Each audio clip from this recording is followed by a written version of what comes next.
something wild just went down, and Hollywood is still trying to make sense of it. At one of the most exclusive rooms in the industry, things unraveled fast. We're talking about Justin Bieber and Usher going head-to-head in a heated moment right in the middle of a party thrown by Beyoncé and Jay-Z. Yeah, that kind of party. And just when you thought it couldn't get more interesting, 50 Cent broke his silence on the whole situation, and what he had to say stopped everybody cold. If you're new here, subscribe. We cover what the mainstream won't. It was Oscar weekend. The city was electric. Inside that room were Hailey Bieber, Michael B. Jordan, Timothée Chalamet, Taylor Swift, and a list of A-listers long enough to shut down any conversation.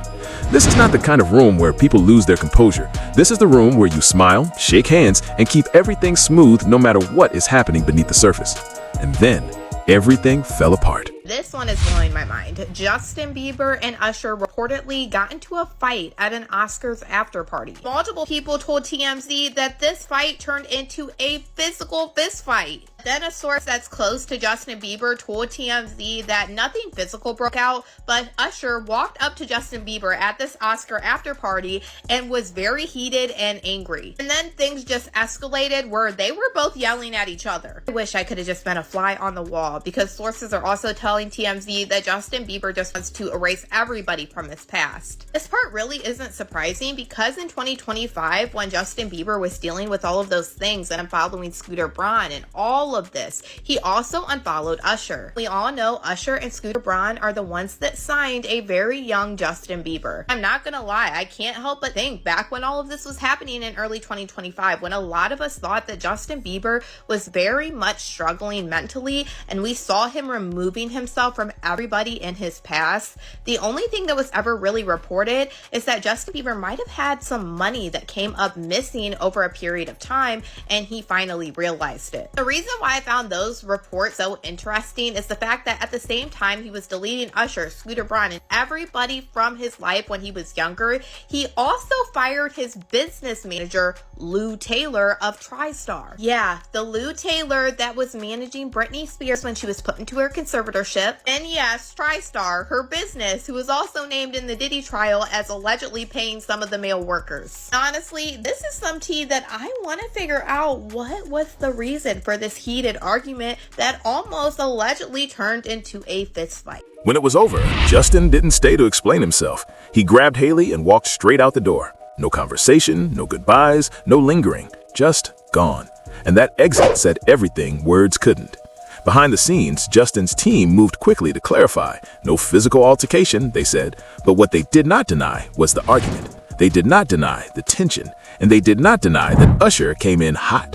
The question nobody could stop asking was simple. Why? Because over the past year, Justin had been quietly cutting ties. He unfollowed Scooter Braun, he pulled back from his entire old circle, and then he unfollowed Usher too.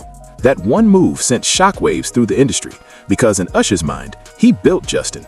He introduced him to the game, opened doors that would have taken years to find alone, and shaped him into the global name he became.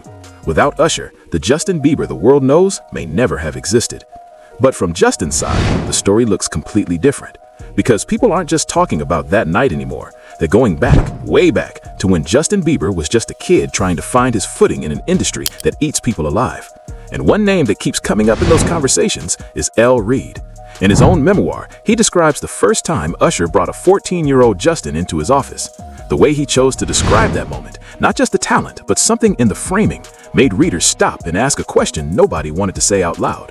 Did you guys know that when Justin Bieber signed his first big record deal, that the record label executive, L.A. Reid, described him as a gift from Usher? But hold on, he said much worse. Quote, "This kid was beautiful, like a woman can be beautiful and men rarely are, and he turned it on as soon as he stepped into the room." L.A. Reid recalled how Usher brought Justin Bieber to him in October 2008, saying he had something he wanted to bring him. Around 4 p.m. that day, Usher arrived in the office with an adorable 14-year-old boy, a boy that L.A. Reid was so excited to corrupt. 14-year-old Justin Bieber walks into my office as a gift from Usher. Said, "Hey, I'm coming to your office at 3 o'clock.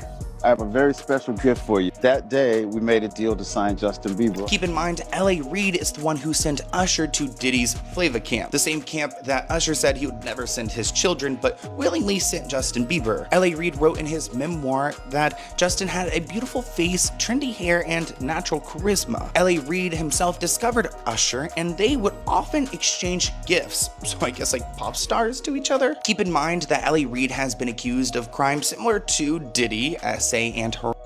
He was quoted saying, "I could see immediately that Justin's hair would be every bit as important as his songs, his voice, his face, his presence." These people absolutely objectified Justin Bieber in the worst way possible, and I'm looking forward to their downfall. And Usher himself has never been fully comfortable talking about his own teenage years inside that same world. He has admitted openly that those early experiences were wild, things happening around him that a young person simply wasn't equipped to process or understand. But the part that hit people the hardest came later, when Usher made a quiet but devastating admission that he would never put his own children anywhere near that environment. Think about what that actually means. The man who introduced Justin Bieber to that world is the same man who looked at it years later and said, "Not my kids, never." A lot of people believed that, Usher was groomed by Diddy. He wasn't only groomed by Diddy, he was groomed by L.A. Reid, the rest of them too, man. Because they knew what happened. Then they came out and brought him back, and all of a sudden, he's getting all the great tracks. He's getting all the songs.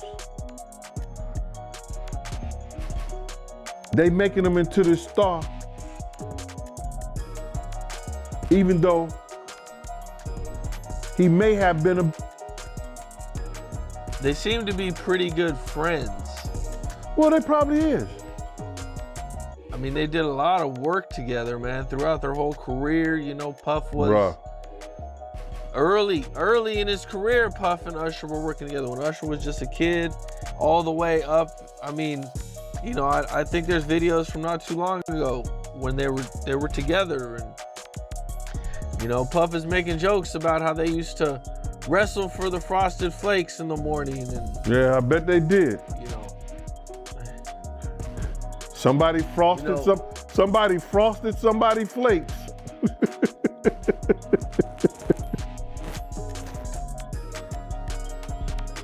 Without the milk. What do you think it is that keeps Usher from coming out or saying anything?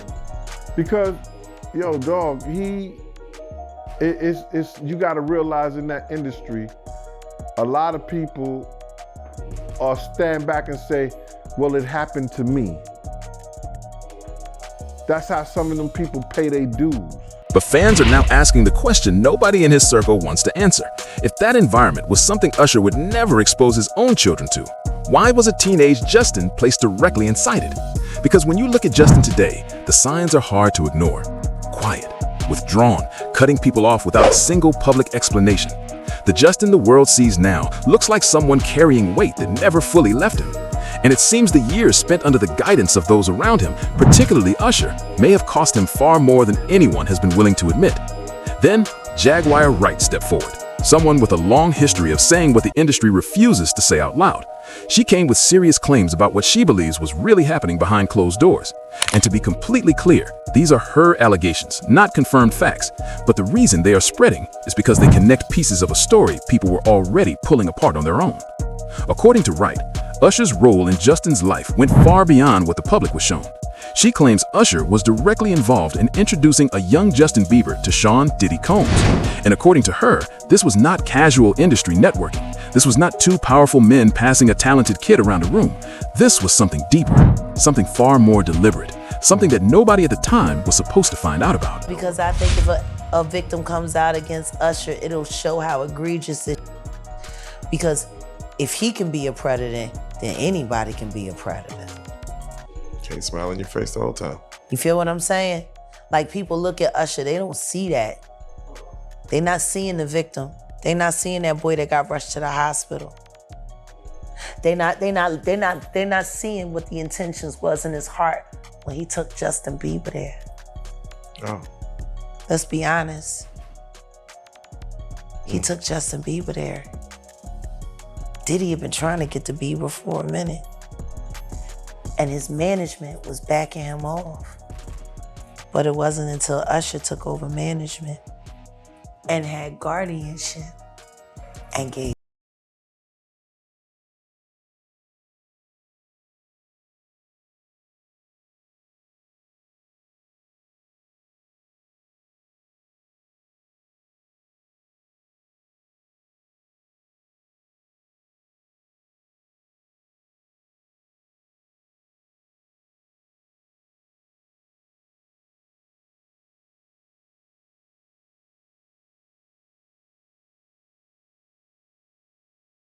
actually someone made reference to the fact that Diddy trying to get at Bieber the way he was trying to get at Bieber was looking a little predatory.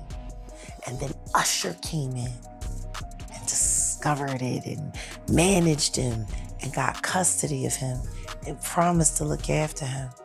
And then he sent him to the diddler. Does that sound like a good guy? It's horrible. It's horrible. Does that sound like a good guy? Now that we know what Diddy's really like, what kind of do you gotta be to take another boy, another talented boy, and put him in your place so it ain't gotta be you no more? Because that's what do. They get victims, and then once they get to a certain age and they get too old for them to enjoy them, they send them out to go get other young. Now, if Usher is a procurer, and if Usher knew what was gonna happen to any of those young children that he took to the Flavor Freak-Off, is he a good guy?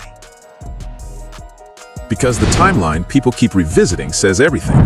Justin was young, still learning, still trusting every adult in that room. And the people guiding him weren't small names. These were the most powerful figures in the music business. Usher knew exactly what that world was capable of. He had lived it, and yet he walked Justin straight into the same cycle anyway. Look at Usher. What Usher say? I seen some things I shouldn't have been seeing at that age. What does that tell you? That he's seen some things, he was around some things when he was young that he shouldn't have been at a Diddy party. So that's going to show you that there are certain things that are happening that's going on that here it is, this kid was saying he shouldn't even seen it and been around it himself. At that age, you don't question the room. You follow, you trust. And that blind trust is exactly why people are now going back and asking harder questions. Not just about what happened, but about who put them in those positions in the first place. And it might explain something else nobody can stop talking about. Justin has been quietly turning down major opportunities tied to his past. Moments that should have been career celebrations, like sharing a stage again with Usher. Most artists would run toward that. Justin walked away. And it seems that distance from Usher runs a lot deeper than a simple fallout. You get career. Do you know Raymond Usher IV? No. Do you know an individual, an entertainer by the name of Usher? Yeah, Usher. That sounds familiar.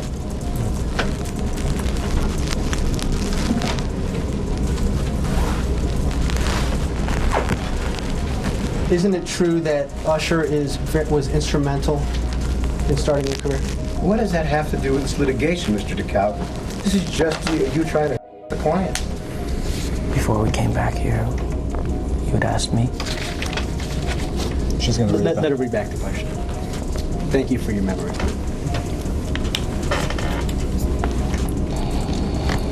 Is it true that Usher was very instrumental in starting the That was the last question. I was found on YouTube. I think that I was detrimental to my own career. I'm sorry, I can't hear you at all. I'm sitting right next to you. Okay, So I think I was instrumental to my own career. Let me hear back from the court reporter.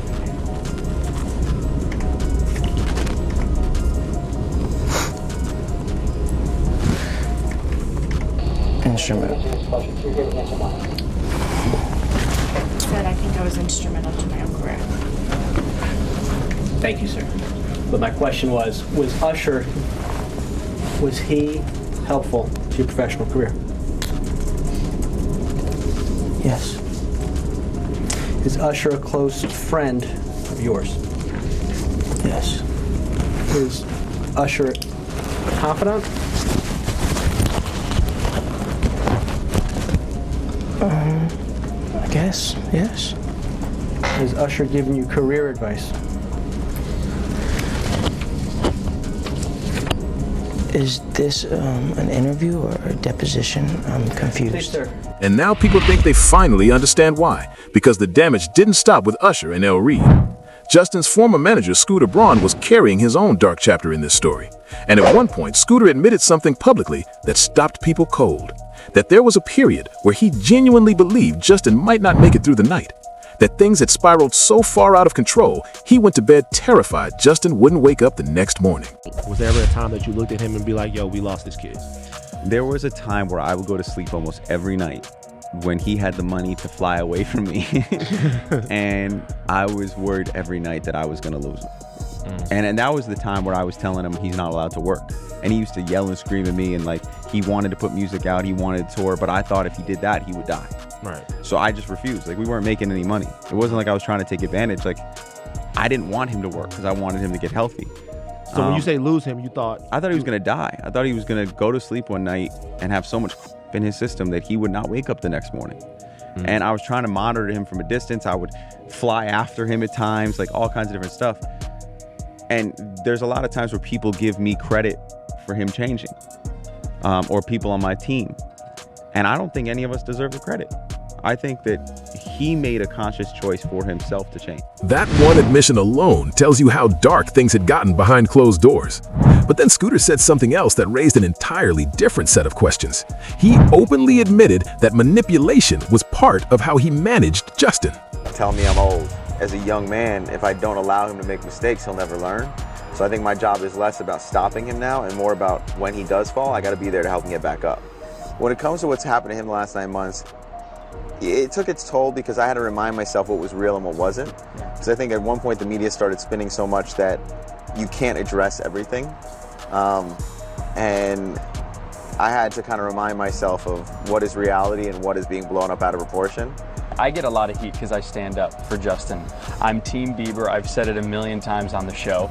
But his fans want to honestly know from someone who knows him very well, is Justin in a good place right now? He's figuring out who he wants to be. I think there's nothing wrong with that. I think that every 19-year-old is in that place where they're trying to figure out in life where they're going, where they want to be, what they want to represent, and that's a struggle. The answer is yes, as far as he's in a good natural place. Is he in a good place as far as, is he, happy all the time and is everything easy? No, absolutely not. But with that adversity is going to come, it's going to blossom into manhood. How much of the negative press is deserved, Scooter? Look, I think 90% of it is not deserved, but it's our culture. I think that there are times where, being a teenager, he will be frustrated with the lies about himself, and then he will actually act out and give them more ammo. Great Wall of China is a perfect example. Spent 2.5 hours walking on the Great Wall of China, visiting stuff, shooting stuff, hanging out with friends, taking in the sights. He tried to dress it up as protection, as looking out for Justin's best interests. But sit with that for a second, because the framing doesn't hold up. And Justin wasn't the only one caught in Scooter's web. Around the same time, Taylor Swift went public with her own nightmare involving him. When Scooter acquired the label holding her early catalog, she described feeling completely stripped of control. Like decisions about her own music, her own art, were being made by someone she never wanted anywhere near her career. She called it ongoing manipulation, and she made it clear she never chose this. It was done to her. I knew he would sell my music. I knew he would do that. I couldn't believe who he sold it to, because we've had endless conversations about Scooter Braun, and he has 300 million reasons to conveniently forget those conversations. Now, could you re-record? Oh yeah. Might you do that? Oh yeah. That's a plan? Yeah. That was not a minor claim, and the way Scooter responded only made people more suspicious. Machine, I thought I was going to work with all the artists on Big Machine. I thought it was going to be like an exciting thing. I knew that Taylor, she and I had only met 3 times, I think in my life, 3 or 4 times. And one of the times, it was years earlier, it was really a great engagement. She invited me to her private party, and we respected each other. We had a great engagement. In between that time, since I'd seen her last, I started managing Kanye West. I managed Justin Bieber. I knew she didn't get along with them. I had a feeling, this is where my arrogance came in. I had a feeling she probably didn't like me because I managed them, but I thought that once this announcement happened, she would talk to me, see who I am, and we would work together. And the announcement came out, and I'm calling Scott Borchetta and saying, hey, send me her number. I just talked to Thomas Rhett, and he's excited, and I just talked to, this person, and they're excited, and I'm calling, Florida Georgia line next, and and then this Tumblr comes out and it says all this stuff, and I was just like shocked.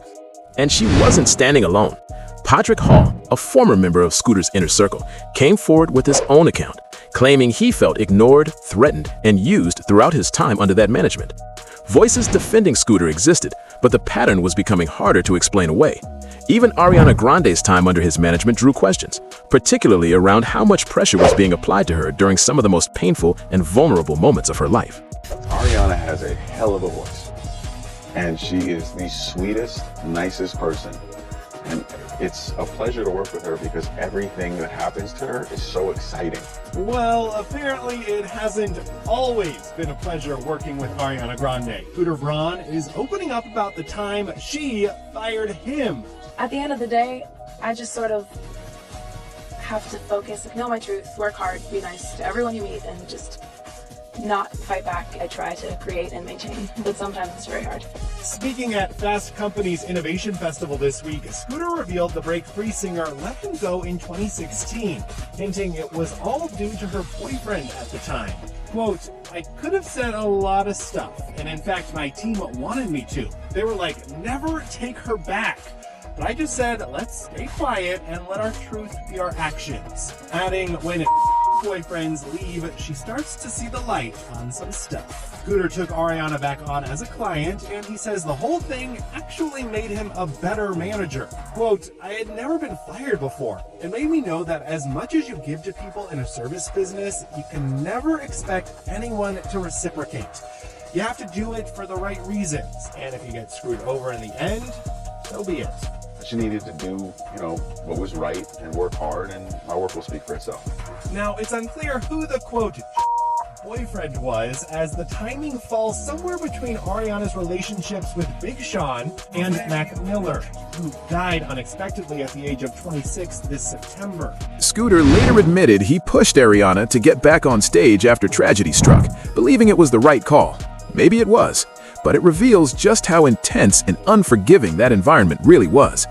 Taken individually, each of these stories might seem isolated, but laid side by side, they start forming something much harder to ignore. A system built around young talent. Push them hard, control them tightly, and quietly move on when things fall apart. And when you bring it all back to Justin, his behavior suddenly starts making complete sense. I watched a video of an interview of Justin Bieber, and he was talking about Billie Eilish. And he was like, he was almost in tears. He's like, I just want to protect her. I just want to keep her safe. Yeah. What do you think he went through? Because he knows what's been happening to Billie. Just like everybody knew what was happening to Millie Bobby Brown girl with Drake. These people are monsters. Could everything resurfacing over the last 2 years be the reason Justin has gone so quiet? Because none of what he lived through as a teenager simply disappears. It sits, it waits. And when Diddy's crimes began spilling into the public during that same period, every buried memory from those early years had nowhere left to hide. Add to that the very real fear of something compromising about himself being exposed, and the weight of all of that combined must have been absolutely suffocating. Justin Bieber is talking as much as he can, but I'm sure it's difficult for him to do, considering the fact that he's on those tapes. And I can tell you right now, every young man that was taken advantage of by Diddy was not only hallucinated and put under some form of weird hypnosis, they've all committed crimes, whether they were in their right mind or not. In order to be that close to that kind of devil, you have to have some kind of dirt on you. That's the only way he'll trust having you around.